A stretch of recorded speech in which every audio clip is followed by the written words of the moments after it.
అసలు వెంకటరమణుడుగా ఆయన రెండు ప్రాంతాల్ని ఉద్ధరించాడు. ఒకసారి అక్కడ శేషశైలం మీద కూర్చున్నాడు. రెండవసారి ఉద్ధరించినప్పుడు గోదావరి కృష్ణ నదుల మధ్యలో ఉన్నటువంటి ప్రాంతంలో మళ్ళీ ఇంకొక శేషాచలం ఉంది. అదే ద్వారకా తిరుమల. చిన్న తిరుపతి అంటాం మనం. ఆ ద్వారకా తిరుమల క్షేత్రంలో ద్వారక మహర్షి అనబడేటటువంటి ఋషి తపస్సు చేశారు వెంకటేశ్వర స్వామి వారి యొక్క పాద దర్శనం కోసం. ఆయన మీద పెద్ద పుట్ట పట్టేసింది. పుట్ట పడితే నువ్వు ఈ పుట్టలోనే ఉండి నా పాదములను దర్శనం చేస్తూ నా పాదములకు అర్చన చెయ్యి అని స్వయంభూమూర్తిగా ద్వారకా తిరుమలలో తనంత తాను వెలిశాడు వెంకటరమణుడు.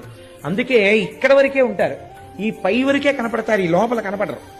ఆ మిగిలిన భాగం పుట్టలో ఉంటుంది. ఇప్పటికీ ఆ పుట్టలో ద్వారక మహర్షి కూర్చుని ఆయన పాదములకు అర్చన చేస్తుంటారు అని.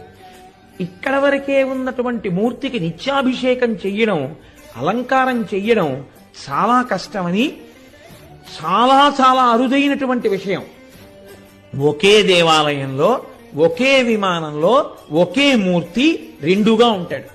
పుట్ట వరకు ఉన్నటువంటి వెంకటేశ్వర స్వామి వారు ఒకరు, పాదాల వరకు కనపడేటట్టుగా వెనక పీఠం మీద ఉన్నటువంటి వెంకటేశ్వర స్వామి వారు ఒకరు. అందుకే మీరు ద్వారకా తిరుమల ఎప్పుడైనా ఫోటో చూస్తే ఇద్దరు వెంకటేశ్వర స్వామి వార్లు ఉంటారు. ఇద్దరు వెంకటేశ్వర స్వామి వార్లు ఉండడానికి కారణం అది స్వయంభూ క్షేత్రం. ద్వారక మహర్షిని అనుగ్రహించడానికి ఆయన తనంత తాను వ్యక్తమై మనకి దగ్గరలో మళ్ళీ ఇంకో తిరుపతి క్షేత్రాన్ని ఇచ్చారు.